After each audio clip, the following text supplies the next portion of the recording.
আব্দুল্লাহ বিন যায়েদ বিন আব্দে রাব্বিহি সাহাবী খেজুরের বাগানে কাজ করতেছেন। কে যেন মদিনার পথ দিয়ে বলে যায়, রাসূল নাই, চলে গেছে। সরওয়ারে দু আলম নবীর ওফাত হয়ে গেছে রে।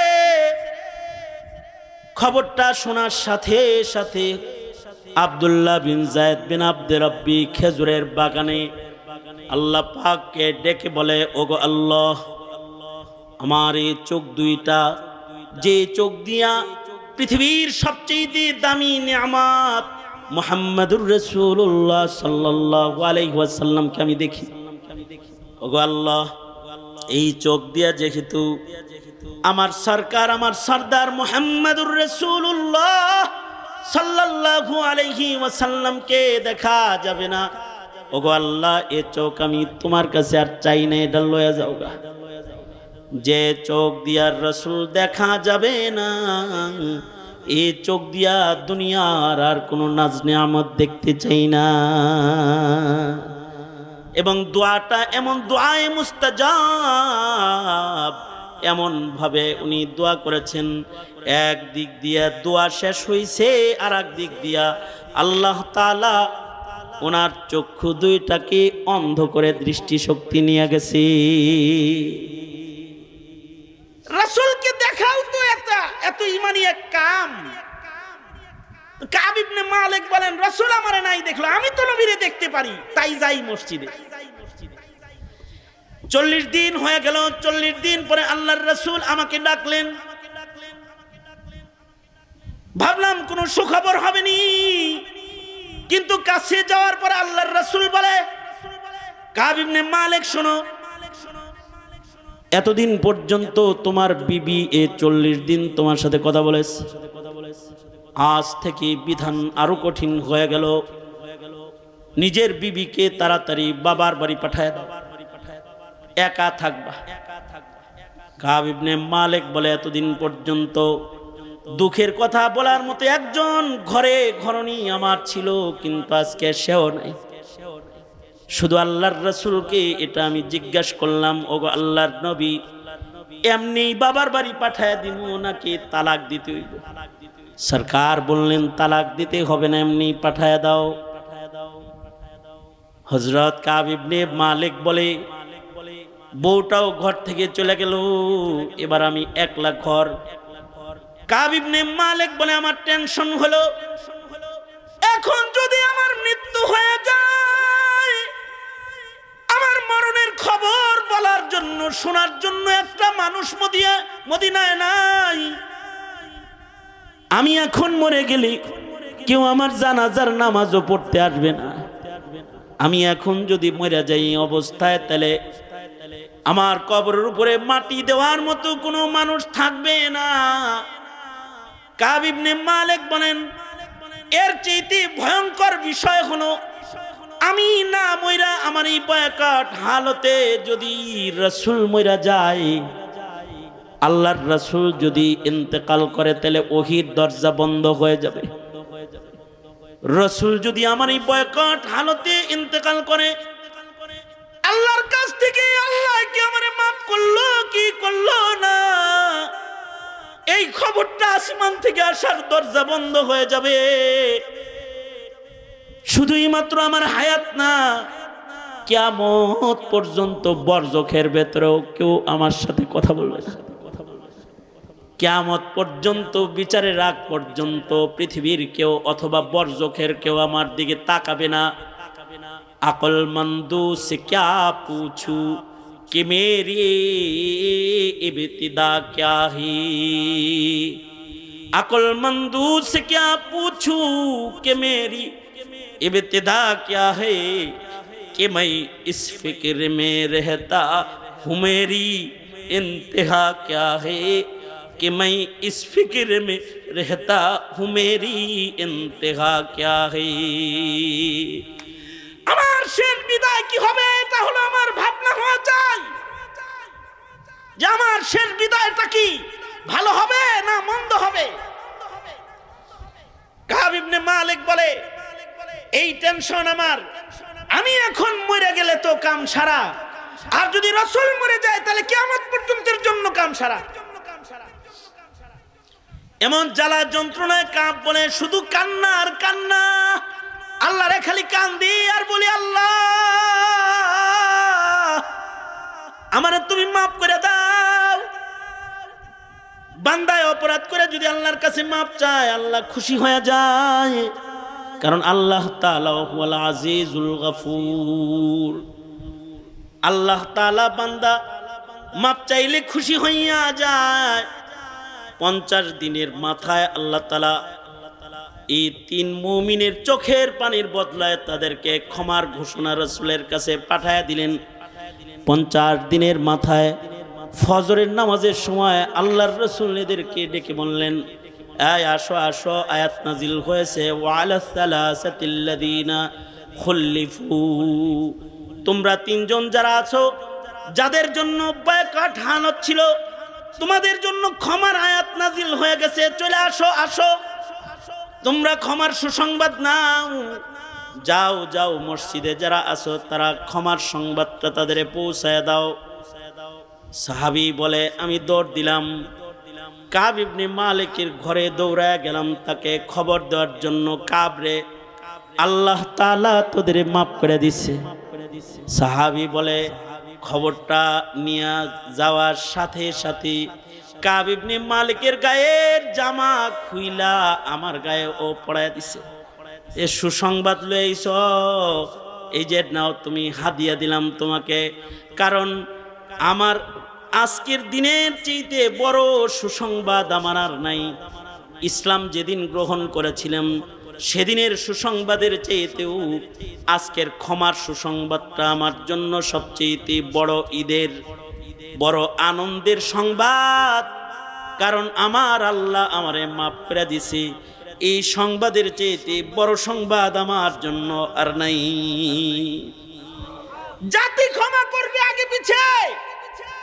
যারা অপরাধী, অপরাধ জগতে যারা রাজ করেছে তাদের বলবো, কাব ইবনে মালিক, হিলাল ইবনে উমাইয়ার মতো অন্ধকার ঘরে চোখের পানি ফেলে রবের ক্ষমা নেওয়ার চেষ্টা করো। মরার আগে রবের ক্ষমা নেওয়ার চেষ্টা করো। রব যদি কারোর অপরাধকে ক্ষমা না করেন, তাহলে তার বিদায় বড় ভয়ঙ্কর, তার কবর বড় ভয়ঙ্কর। এই কারণে এই হায়াতের মূল্যবান সময়, এই সময়গুলোকে শুধু আয়েশ রং তামাশায় না কাটিয়ে ইবাদতের ভেতরে কাটাইবার কিছু ভাবনা, কিছু চেতনা, কিছু অঙ্গীকার আমাদের জীবনে জরুরত আছে না নাই? জোরে বলেন। এই অঙ্গীকারগুলো করায় উম্মতের উলামায়ে কেরাম জাতিকে। সুতরাং আলেমও দরকার আছে, এই অঙ্গীকার করারও দরকার আছে, জাতিকে দোজখের আগুন থেকে বাঁচাইবারও দরকার আছে। ঠিক না ঠিক? তাহলে এই মাদ্রাসার পাশে থাকবেন তো ইনশাআল্লাহ? ইনশাআল্লাহ থাকবেন তো ইনশাআল্লাহ? দুনিয়ার সবচেয়ে দামি জায়গা হলো দামি মসজিদ, যেখানে এই জায়গাটা দুনিয়ার সবচেয়ে দামি জায়গা। দামি জায়গা মক্কাতুল মুকাররমা, জায়গার ভেতরে সবচেয়ে দামি জায়গা মক্কাতুল মুকাররমা। মক্কাতুল মুকাররমাতে পৃথিবীর শ্রেষ্ঠ ইবাদতের ঘর আছে, যেই ঘরটা বানানোই হয়েছে ইবাদতের জন্য। গোটা দুনিয়ার মানব গোষ্ঠীর জন্য ওই ঘর বানানো হয়েছে, ওখানে মসজিদ। আর মক্কাতুল মুকাররমার এই জায়গাটায়, মসজিদে হারামে, বাইতুল্লাহর ছাদের উপরে সেকেন্ডে সেকেন্ডে, মুহূর্তে মুহূর্তে 120টা করে রহমত নাজিল হয়। আল্লাহর রাসূল বলেছেন, এই রহমতগুলো ভাগ করে, ইকো বন্ধ করে দে, এই রহমতগুলো ভাগ করে আল্লাহ তাআলা 60টা রহমত যারা এই বাইতুল্লাহকে তওয়াফ করে তাদেরকে দান করে। 60 লিত তাইফিন, 40 লিল মুসাল্লিন। 120 রহমতের 40টা রহমত যারা নামাজ পড়ে কাবার দিকে ফিরে তাদের দান করে। কাবার সামনে করে যারা দাঁড়ায় যায়, সারা দুনিয়াতে যত মানুষ কাবার দিকে ফিরে দাঁড়ায়, এরা সবাই ওই রহমত পায়। আর যারা বাইতুল্লাহ তাকায়া দেখে, কাবা তাকায়া দেখে, যারা 20 লিন নাজরিন, যারা বাইতুল্লাহ চেয়ে দেখে তাদেরকেও 20টা রহমত দান করা হয়। কাবা ঘর বাইতুল্লাহ, কারণ ওখানে আল্লাহ পাওয়ার লেগে যায়। নিসবতের কারণে বস্তুর মূল্য হয়, অর্থাৎ কোনো জিনিসের দাম যদি বাড়াইতে হয় তাহলে দামি আমল দামি জিনিসের কারণে কম দামি জিনিসের মূল্যও বেড়ে যায়। এরকম মসজিদুল হারামের পরে সবচেয়ে দামি জায়গা হলো মদিনাতুল মুনাওয়ারা। সবচেয়ে দামি মক্কাতুল মুকাররমা কেমন দামি? মক্কাতুল মুকাররমা মসজিদুল হারামে কেউ যদি কোনো ইবাদত করে তো তাকে লক্ষ গুণ সওয়াব আমলনামায় দান করা হয়। অর্থাৎ 1 রাকাত নামাজ পড়লে সওয়াব হইল লক্ষ রাকাত। সুবহানাল্লাহ। আগামীকালকে বললেন কত রাকাত? 1 লক্ষ রাকাতের সওয়াব। কতটুকুন জায়গায় পড়লে 1 লাখ রাকাতের সওয়াব? শুধু মসজিদে হারামে না, না, টোটাল হুদুদে হারামের ভেতরে যত বাড়ি ঘর আছে সব জায়গার নামাজের মূল্য বেশি। কারণ মহিলারা মসজিদে নামাজ পড়লে ফজিলত বেশি না ঘরে নামাজ পড়লে ফজিলত বেশি? অর্থাৎ কোন মহিলা হজ্জে বাইতুল্লাহতে গেছে, হুদুদে হারামের যে কোনো জায়গায় তার থাকার হোটেল বা বাড়ি একেবারে হুদুদের কাছাকাছি বাড়িতে থাকে, শুধু তওয়াফ করতে আসে। পুরুষ যে আছে সে মসজিদুল হারামে বসে বসে যেমন সওয়াব কামাই করে রাকাতে রাকাতে, হুদুদে হারামের ঘরে বসে বসে মহিলা রাকাতে রাকাতে লক্ষ রাকাতের সওয়াব আমলনামায় তার জমা হইতে থাকে। তার আমলনামায় সওয়াব জমা। জায়গাটার এত দাম, মাটিটার এত দাম যে এই জায়গার হুদুদ সীমানা নির্ধারণ করেছেন আল্লাহর রাসূল। এটা হুদুদে হারাম, এটা হুদুদে হারাম, এই দক্ষিণ দিক থেকে এটা হুদুদে হারাম। এর ভেতরে কোনো বেঈমান প্রবেশ করতে পারবে না। যার মুখে কালিমা নাই তার এই জমিনের উপরে পা রাখার অধিকার নেই। এই কারণে হুদুদে হারামের গেটে গেটে সাইনবোর্ড দেওয়া আছে যে সাবধান, কালেমাওয়ালা ছাড়া কেউ কিন্তু এই এরিয়ার ভিতরে ঢুকবে না। এটা মক্কাতুল মুকাররমা, এটা বালাদে আমিন, ওয়াহাদাল বালাদিল আমিন। এটা নিরাপদ নগরী মক্কাতুল মুকাররমা। এটায় কোনো বেঈমান এখানে প্রবেশ করবে না। এটা শুধুই মাত্র তাদের জন্য যাদের মুখে আছে লা ইলাহা ইল্লাল্লাহ, লা ইলাহা ইল্লাল্লাহ মুহাম্মাদুর রাসূলুল্লাহ। এই কালিমাওয়ালারা খালি ঢুকবা, কালিমা ছাড়া যারা তাদের এই শহরে ঢুকার অনুমতি নাই। এই এরিয়ার ভেতরে, সীমানার ভেতরে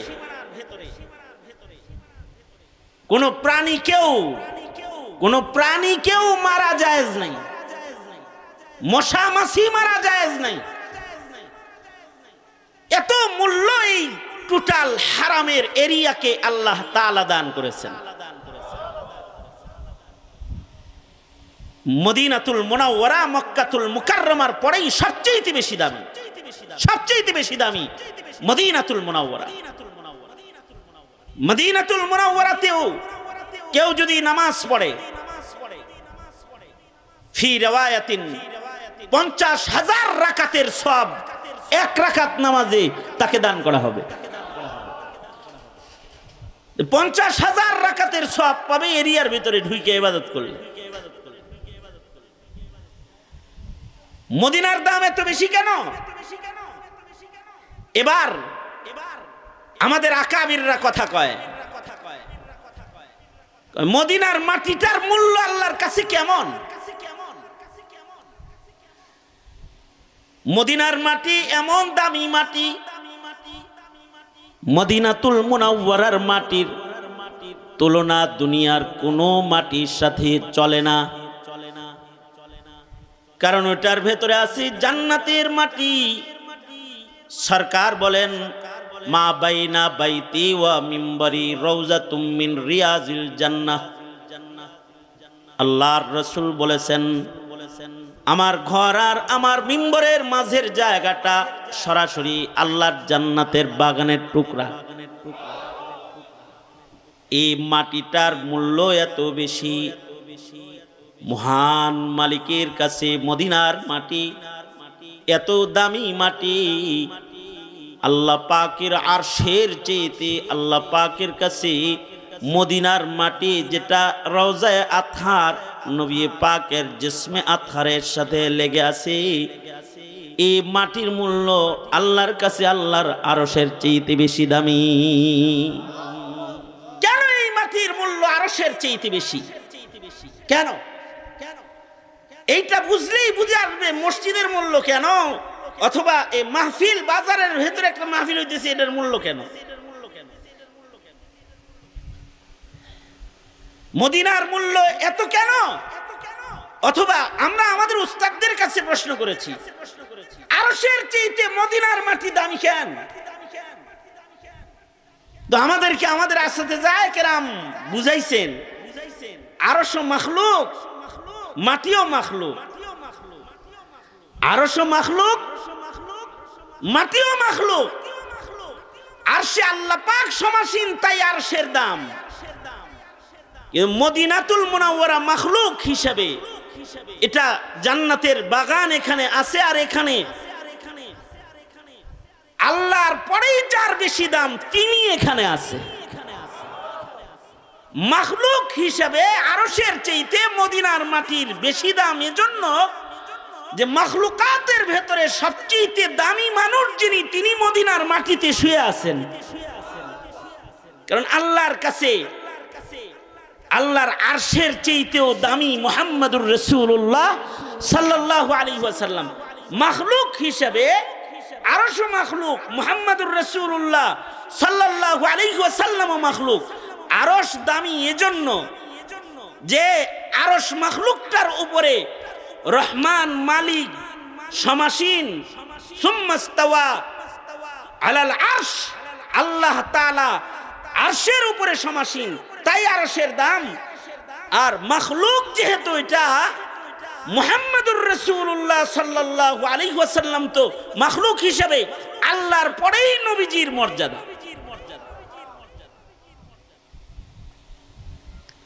লা ইউমকিনুস সানাউ কামা কানা হাক্কুহু, লা ইউমকিনুস সানাউ কামা কানা হাক্কুহু, বাদাজ খুদা বুজুর্গ তু ই কিসসা মুখতাসার, বাদাজ খুদা বুজুর্গ তু ই কিসসা মুখতাসার। আমার নবী মুহাম্মদুর রাসূলুল্লাহ সাল্লাল্লাহু আলাইহি ওয়াসাল্লাম, নবীজির মাখলুকাতের ভেতরে মূল্য হলো বাদাজ খুদা বুজুর্গ তুই।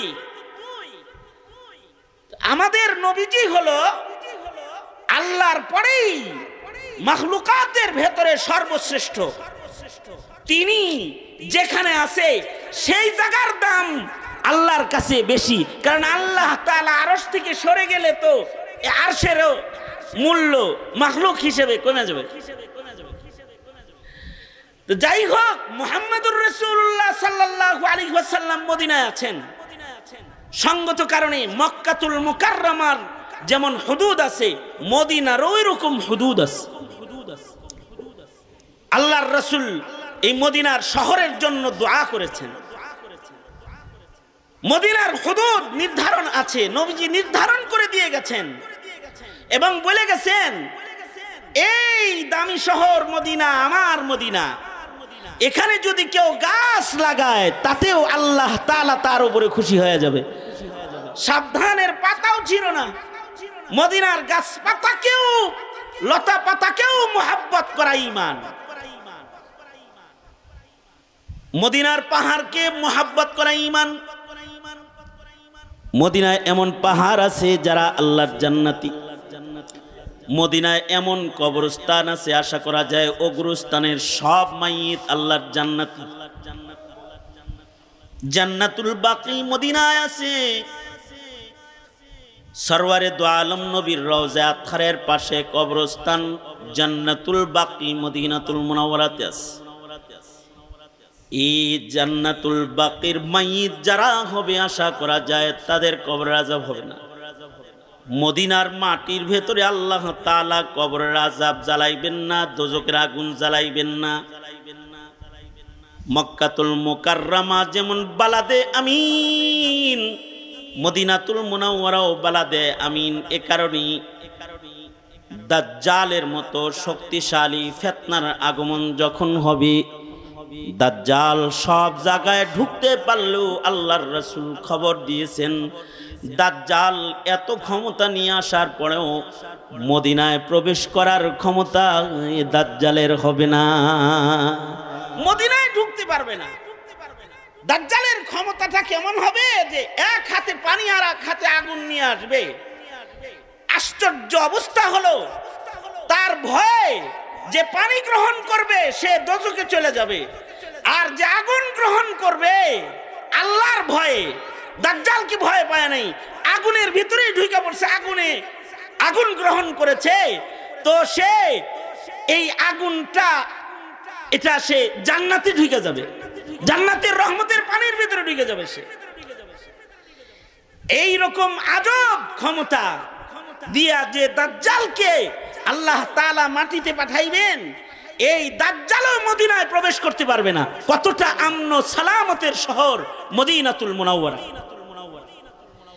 এত দাম এ মদিনার কেন? এখানে ঘুমিয়ে আছেন, শুয়ে আছেন মুহাম্মদুর রাসূলুল্লাহ সাল্লাল্লাহু আলাইহি ওয়াসাল্লাম। এই কারণে মদিনায় শুয়ার ইবাদত দোয়া করাটাও এটা একটা নবীজির মুহাব্বতের ঈমান। এই কারণেই হযরত ওমর সারা জনম দোয়া করেছেন, আল্লাহুম্মা রযুকনি শাহাদাতান ফি সাবিলিক, আল্লাহুম্মা রযুকনি শাহাদাতান ফি সাবিলিক ওয়াজআল মাউতি ফি বালাদি রাসূলিক। ও আল্লাহ, আপনি আমাকে শহীদি মওত দান করেন এবং আপনি আমার মরণটা মদিনার পাক শহরে দান করেন। ইমাম মালিক রহমাতুল্লাহি আলাইহি মদিনায় ঘুমানোর জন্য জীবনের শেষ ভাগে হজের সফর পর্যন্ত ক্যান্সেল করে বসে আছেন। উনি চান যে মদিনার বালাদে আমিনের ভেতরে ওনার কবরটা যেন হয়ে যায়। এ কারণে জীবনের শেষ ভাগে ইমাম মালিক মদিনার বাইরে যায় নাই। মসজিদগুলো দামি এ কারণেই যে এই মসজিদগুলোর সম্পর্ক বাইতুল্লাহর সাথে আছে। ইব্রাহিম আলাইহিস সালাম কাবা নির্মাণ করে অবশিষ্ট মাটি ছুঁড়ে মেরেছিলেন, যেথায় যেথায় পড়েছে মসজিদ হবে, মাদ্রাসা হবে। মসজিদ এই মাটির সাথে বাইতুল্লাহর তাআল্লুক আছে। এ কারণেই বাইতুল্লাহ বর্ষিত রহমতগুলো মসজিদের ছাদে ছাদে চলে যায়।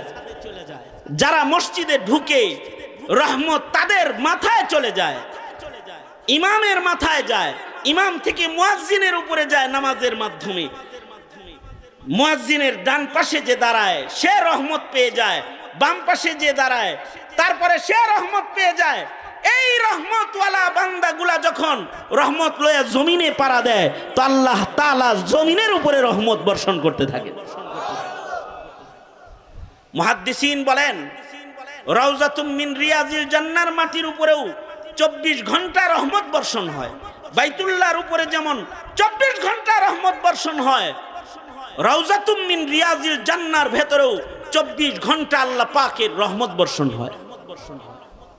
তো এই মসজিদগুলো দামি কারণ মসজিদের ভিতরের সামান ভালো, মাদ্রাসাগুলো দামি কারণ মদিনায় রাসূল আছেন আর মাদ্রাসায় নবীর রেখে যাওয়া আমানত আছে, কোরআন আছে, হাদিস আছে।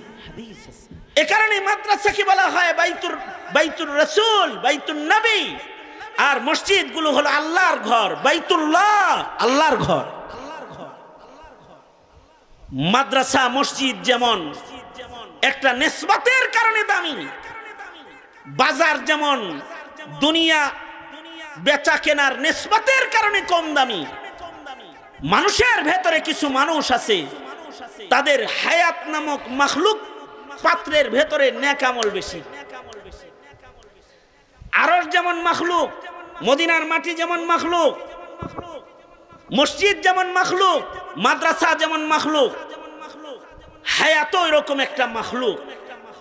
খালাকাল মাউতা, মৃত্যু একটা মাখলুক, ওয়াল হায়াতা, হায়াত একটা মাখলুক। আল্লাযী খালাকাল মাউতা ওয়াল হায়াতা, তার মানে হলো হায়াত মাখলুক, হায়াত কে বানাইছে?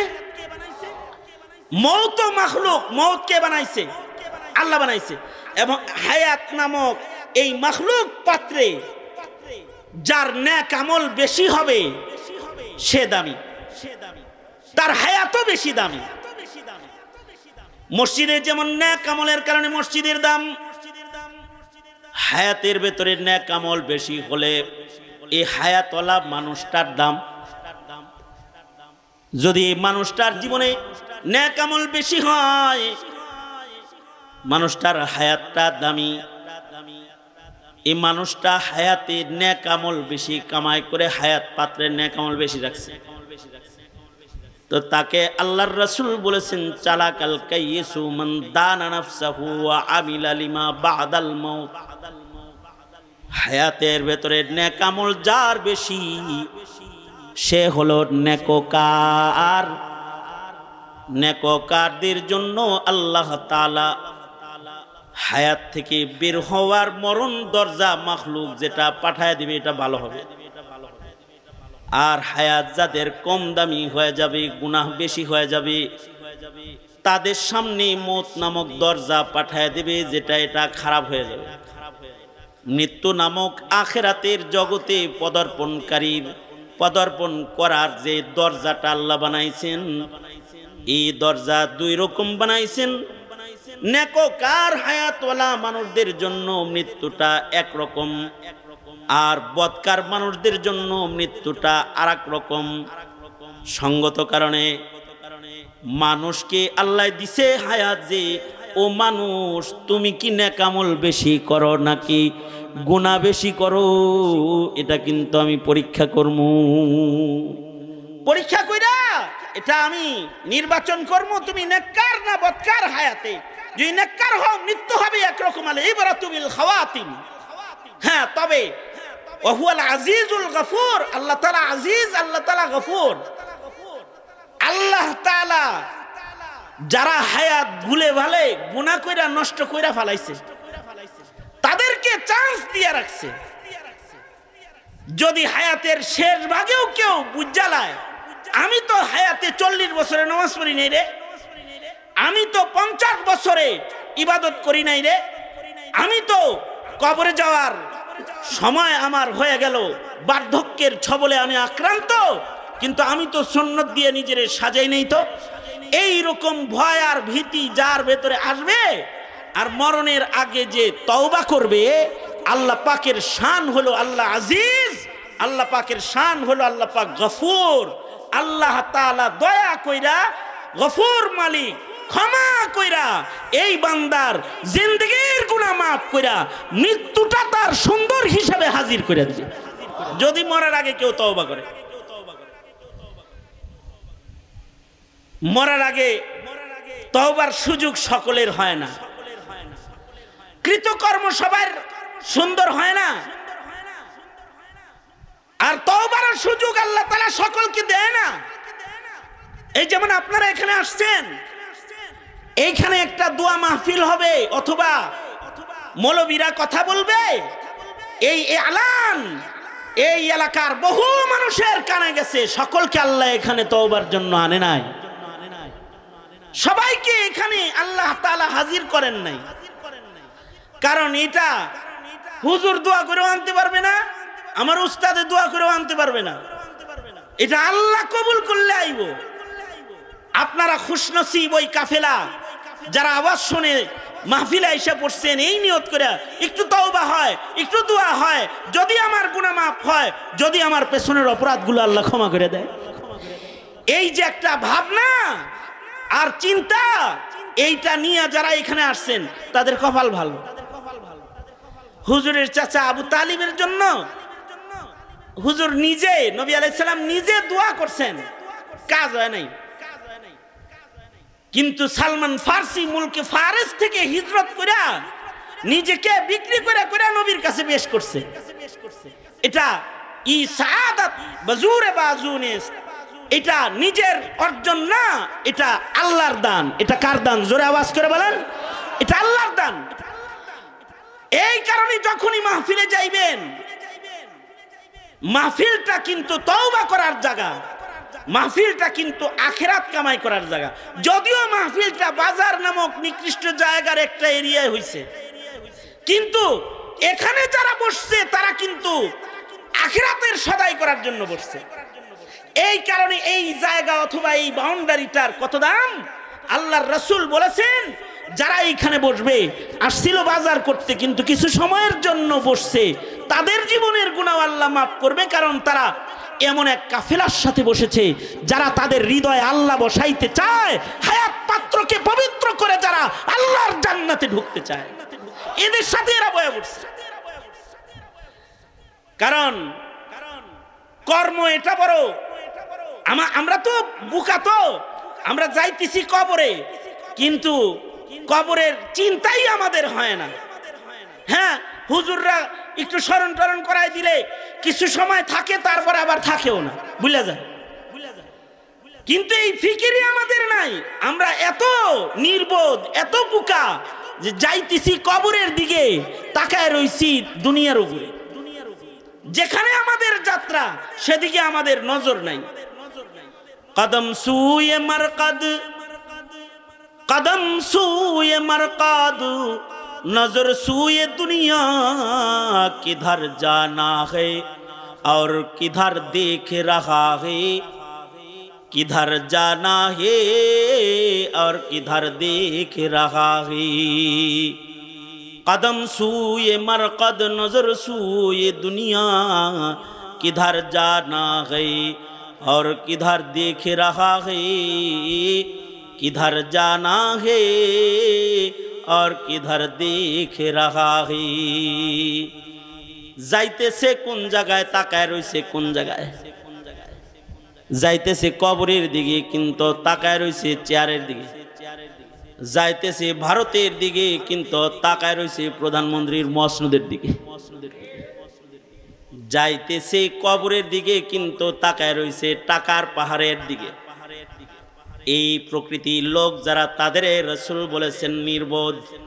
কিন্তু হায়াতে যারা আখিরাতের ফিকির ঢুকায়া একটু সময় চিন্তা করবে যে আমি তো মরমু, আমি তো আল্লাহর কাছে যাইমু, আমার একটু ভালো হইতে হইব, আল্লাহর জান্নাতে আমার ঢুকতে হইব, আমাকে আমার মহান মালিককে পাইতে হইব, এমন চিন্তা ভাবনা যারা করবে, আল্লাহর রাসূল বলছেন তারা চালাক।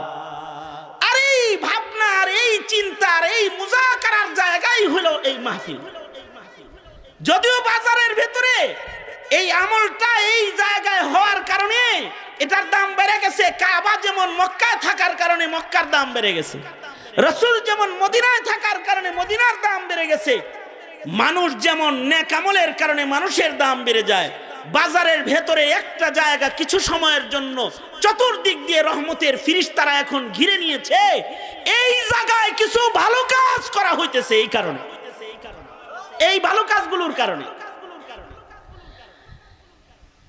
এই চিন্তা ভাবনা সব সময় একটা মুমিন লালন পালন করা চাই, যে আমার শেষটা যেন ভালো হয়, আমার দুনিয়ার থেকে বিদায়টা যেন সুন্দর হয়, দুনিয়ার থেকে বিদায়টা যেন আমার ভালো হয়। এই চিন্তা, এই ভাবনা যদি কারোর ভেতরে ঢুকে যে আমার বিদায় যেন সুন্দর হয়, তাহলে সে জীবনে কোনো গুনাহখাতা করতেই পারবে না। হায়াতের এক ফাঁকেও কোনো পাপাচারকে সে প্রবেশ করাইতে পারবে না, যদি তার পেরেশানি এটা হয় যে আমার আখের সুন্দর হইতে হইবে। কারণ মরণ কখন হবে এইটা তো কারোর জানা নাই। আমগর কি জানা আছে যে আমাদের মরণ কখন হবে? মনে রাখবেন, দুনিয়ায় কই রইলেন আর কোন ঘরে জন্মাইলেন? এমপির ঘরে জন্মাইছেন নাকি প্রধানমন্ত্রীর ঔরসে জন্মাইছেন নাকি বড় নেতার ঘরে জন্মাইছেন? হিসাব কিন্তু আপনার জন্ম কি মুক্তিযোদ্ধার ঘরে আপনার জন্ম কি এমপির ঘরে, মন্ত্রীর ঘরে? এটাই কি হিসাব? হিসাব কিন্তু এটা না। রাজবাড়িতে জন্ম, রাজ চেয়ারে জন্ম, নেতার ঘরে জন্ম, কোটিপতির ঘরে জন্ম, এইটার হিসাব না। হিসাব হলো মরণটা কেমন, এইটার হিসাব। মরণটা কেমন, এটার হিসাব হবে। এইটার দিকে খেয়াল করা হবে যে মরণটা কেমন। अक्लमंदू से क्या पूछूं, अक्लमंदू से क्या पूछूं कि मेरी इब्तिदा क्या है, कि मैं इस फिक्र में रहता हूँ मेरी इंतहा क्या है, कि मैं इस फिक्र में रहता हूँ मेरी इंतहा क्या है।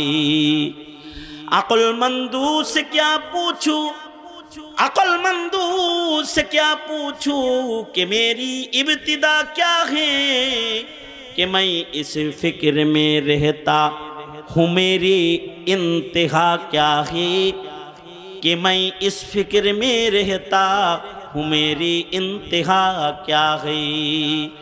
अंतल्लज़ी वलदतका उम्मुका बाकियन वन्नासु हौलका यदहकूना मसरूरा फजहद लिनफ्सिका इद यकूनु बाकियन फी यौमी मौतिका ज़ाहिका व मसरूरा। যেদিন তুমি প্রথম এসেছিলে ভবে, কেঁদেছিলে তুমি একা, হেসেছিল সবে, এমন জীবন তুমি কররে গঠন, মরণে হাসিবে তুমি, কাঁদিবে ভুবন। কিছু কিছু মানুষ আছে, এরা যদি এখন মরে, এদের জানাজা পড়ার মানুষ তালাশ করে পাওয়া যাবে না, পাওয়া যাবে না। কারণ তাদের মরণে সবাই খুশি, জানাজা পড়তে হইতো না কেউ। আখের আঞ্জাম যেন এমন ভয়ঙ্কর হয়ে না যায়, যার যার জায়গা থেকে সে তার আখের আঞ্জামকে সুন্দর করার মেহনত করো। কারণ শেষ ভালো যার, সব ভালো তার। কোন জায়গায় বসেছিলে এটাও হিসাব না। সুইস ব্যাংকে কত কোটি টাকা রাখা মরছো, এটাও হিসাব না। কয় দেশের রাজা বাদশাহী করেছো, এটাও হিসাব না। কয়খান আমল করছো, আর মানবিক ভাবে মানুষ হিসাবে কি জালেম ছিলা নাকি কামেল ছিলা, নেককার ছিলা নাকি বদকার ছিলা, হিসাব হলো এইটার হিসাব, এটার হিসাব। এ কারণে আমরা তো হায়াতের আয়েশ আরাম এটার দিকে খুব নজর, কিন্তু মরণের সময় কি হবে এইটার খেয়ালই আমাদের নাই, এটার খেয়াল আমাদের নাই। এইটার খেয়াল যারা জীবনে করেছে তারা টাকাওয়ালা হয়েও টাকাকে ধরে রাখতে পারে নাই। এইটার খেয়াল যারা করেছে তারা রাজ সিংহাসনে বসে থেকেও কারোর উপরে জুলুম, যারা জুলুম করতে পারে নাই। এইটার হিসাব যারা করেছে তারা অনেক বড় শিক্ষিত হয়েও নিজেকে মিটায়া দিতে তারা দ্বিধাবোধ করে নাই, তারা দ্বিধাবোধ করে নাই। এইটার হিসাব যারা করেছে, যেমন হযরত আবু বকর, উমর, উসমান, আলীর মতো মানুষ, যাদেরকে রাসূল জান্নাতের বাশারাত দিয়েছেন দুনিয়াতেই, তারাও তাদের বিদায় চিন্তায় এত ব্যস্ত ছিলেন, ব্যতিব্যস্ত ছিলেন যে তারা তাদের এত বড় উঁচু মাকামে বসা থাকার পরেও তারা তাদের বিদায়ের চিন্তায়, মরণের চিন্তায় অস্থির থাকছেন, মরণের চিন্তায় পেরেশান থাকছেন। হযরত উমরের মতো মানুষ, হযরত উসমানের মতো মানুষ, যাকে বলা হয় গনি, অসংখ্য টাকার মালিক, অগণিত পয়সার মালিক, কিন্তু পয়সা ধরে রাখতে পারতেন না আল্লাহর ভয়ে। একদিনেও এমন সাদকা করতেন যে ওনার একদিনের সাদকায় দুর্ভিক্ষ শেষ হয়ে যেত।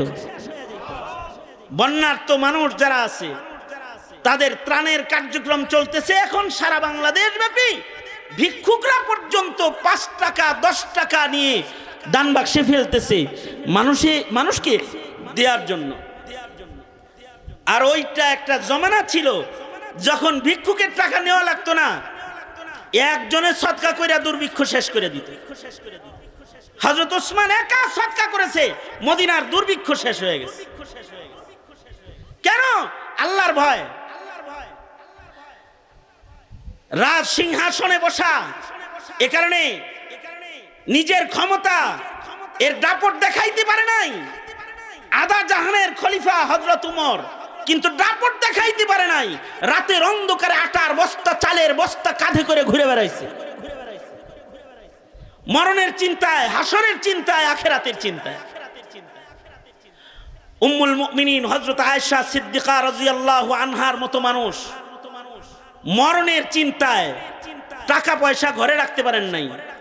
আমিরে মুআবিয়া রাদিয়াল্লাহু আনহু 1 লক্ষ দিরহাম হাদিয়া দিবেন, সকাল বেলায় দিবেন, সন্ধ্যা হওয়ার আগে এটা উম্মুল মুমিনিনদের কাছে বন্টন করে দিবেন।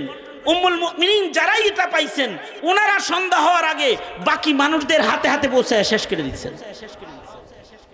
আব্দুল্লাহ ইবনে আব্বাস রাদিয়াল্লাহু আনহু 1,80,000 দিরহাম একসাথে হাদিয়া দিছে। ইফতার হওয়ার আগে পুরাটা বিলীন করে ফেলছে। যখন মাগরিবের আজানের রক্ত হয়েছে আর ওনার কাছে খাবার আনতে বলেছে, ইফতার করবে, খাদেমায় শুকনা রুটি এনে দিছে। আর কয় এত টাকা আসলো, কয়টা টাকা কি ইফতার করার জন্য রাখা গেছিল না? হযরত উম্মুল মুমিনিন বলে, টাকা যখন সামনে ছিল তখন আমি যে রোজা এটা তো আমার স্মরণ ছিল না। আমার স্মরণে শুধু এটাই ছিল যে আমার আল্লাহরে কত বেশি খুশি করা যায়, কত বেশি খুশি করা যায়।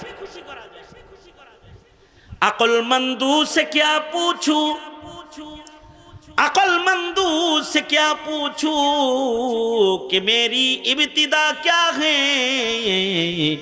कि मैं इस फिक्र में रहता हूँ मेरी इंतहा क्या है, कि मैं इस फिक्र में रहता हूँ मेरी इंतहा क्या है।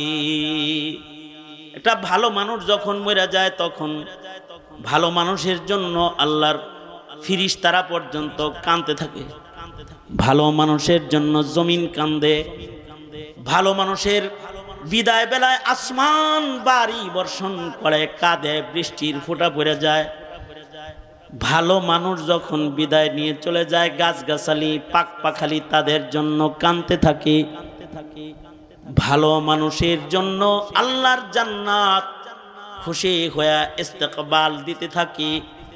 ভালো মানুষের বিদায়ে আসমান জমিন সব রোনাজারি করতে থাকি। হায়াত দান করেছে আল্লাহ তাআলা, আবার মৃত্যু নির্ধারণ করেছেন এটা চেক করার জন্য যে কে কেমন আমল করে। আমল ভালো করে কেউ যদি মরণের মুখোমুখি হয় তো তার জন্য ভয় নাই। তাতানাজ্জালু আলাইহিমুল মালাইকাতু আল্লা তাখাফু ওয়ালা তাহজানু ওয়াবশিরু বিল জান্নাহ ওয়াবশিরু বিল জান্নাতিল্লাতী কুনতুম তুআদুন নাহনু আউলিয়াউকুম ফিল হায়াতিদ দুনিয়া ওয়া ফিল আখিরাহ ওয়ালাকুম ফিহা মা তাশতাহি আনফুসুকুম ওয়ালাকুম ফিহা মা তাদউন নুজুলাম মিন গফুরির রহিম। সুতরাং এখানে যারা এখন আমার কথা শুনছেন এদের অনেকেই এমন আছেন যে যারা 5 ওয়াক্ত নামাজ পড়েন না। অনেকেই আছেন এরকম যাদের কবিরা গুনার অভ্যাস আছে। যদি হিসাব আপনার এটাই হয় যে আল্লাহ হায়াত নামক যে জিনিসটা আমারে দিছে, এর 50 বছর ছিলাম বেনামাজি, কয়দিন ধরে নামাজ ধরছি। এর 40 বছর ছিলাম রোজা ছাড়া, কয়দিন ধরে আমি রোজা রাখছি। অথবা হাত্তাল আন এখনো পর্যন্ত আমি দাড়ি কাটছি, অথবা আমি বেনামাজি। তার জন্য আমি একটা খুশখবরি লইয়া আসছি। সেটা হলো এই, সেও যদি এই মুহূর্তে আল্লাহর কাছে তওবা করতে পারে তো উলাইকা ইউবাদদিলুল্লাহু সাইয়্যাতিহিম হাসানাত, আল্লাহ তাআলা তার পেছনের সব গুনাহ এক মুহূর্তের ভিতরে ক্ষমা করে মরণটা তার ভালো বানায় দিবেন। আল্লাহ তাআলা ভালো বানায় দিবেন যদি সে তওবাকারী হয়ে যায়। মুহতারাম হাজিরিন, এই চিন্তাটা নিজেদের ভেতরে আনি যে আমার বিদায় কেমন হবে।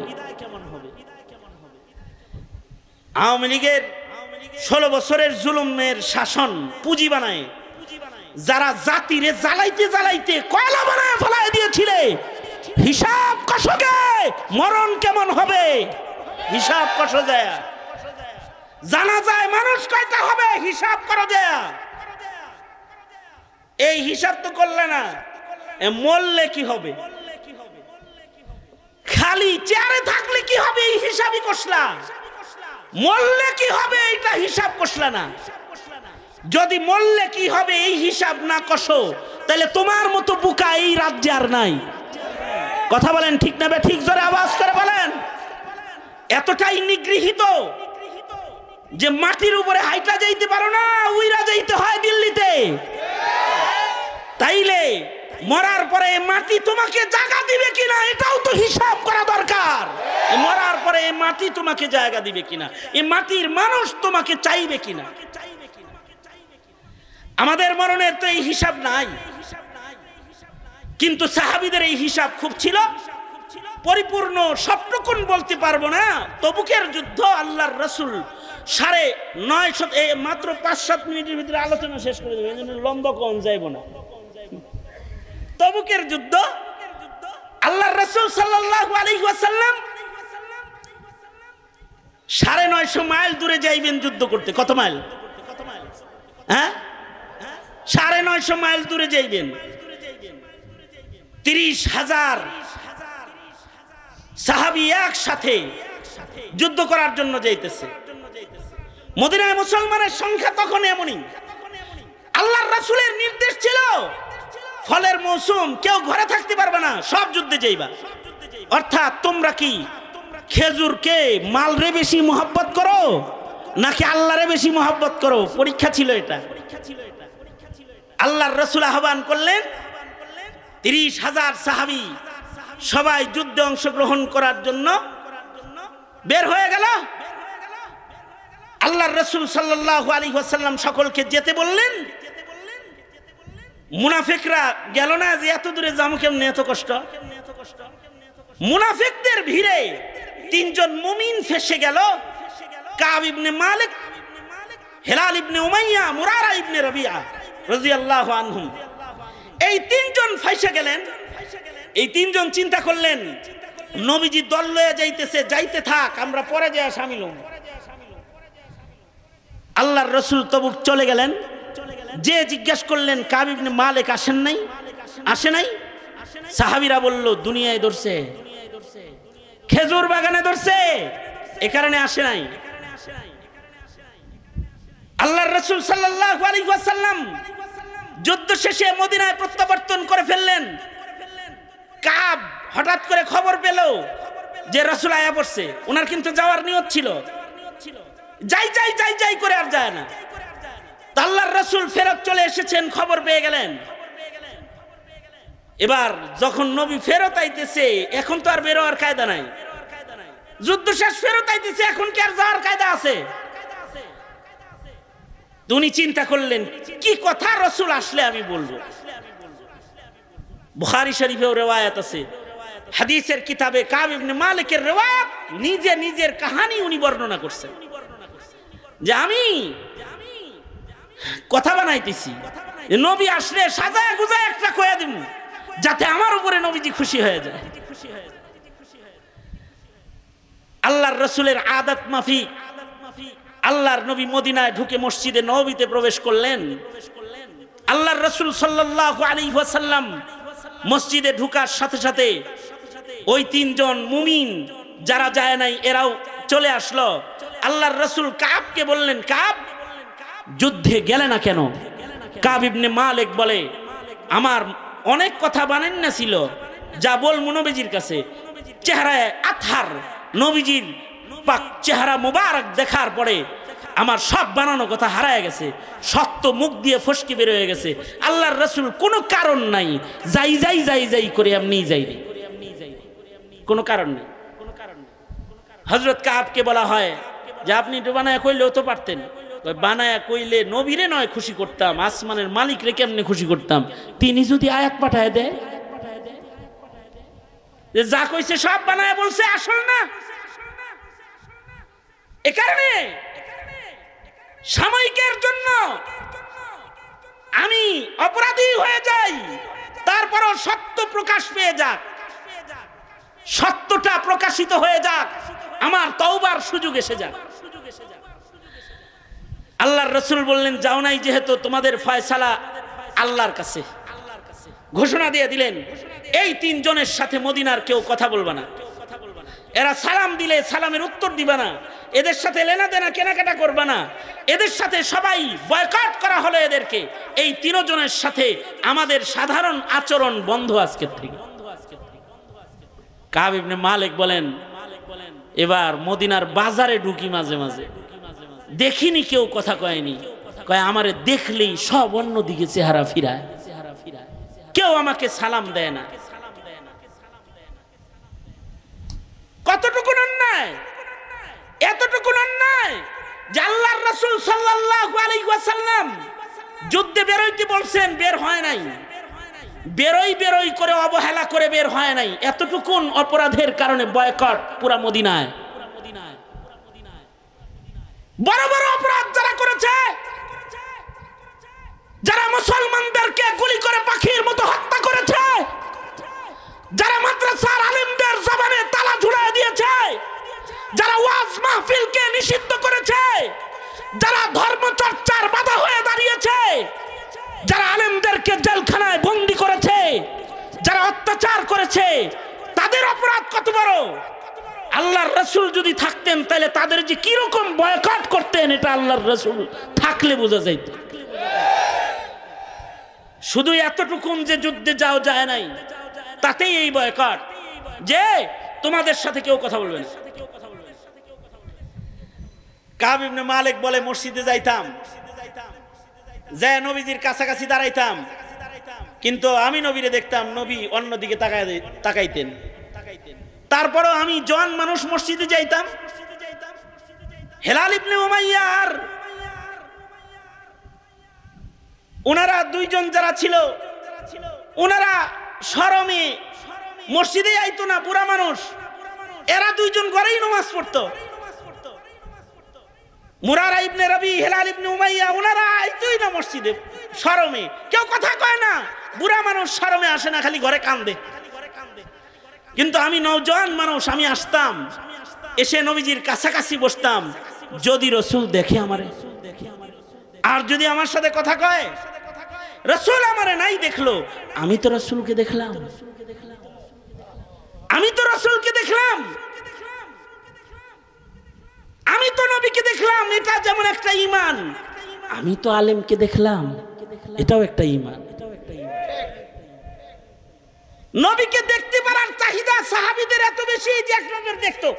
নবীরে দেখতে পারবে না, এই বেদনায় আল্লাহরে কয়, আল্লাহ চোখ লাগবে না।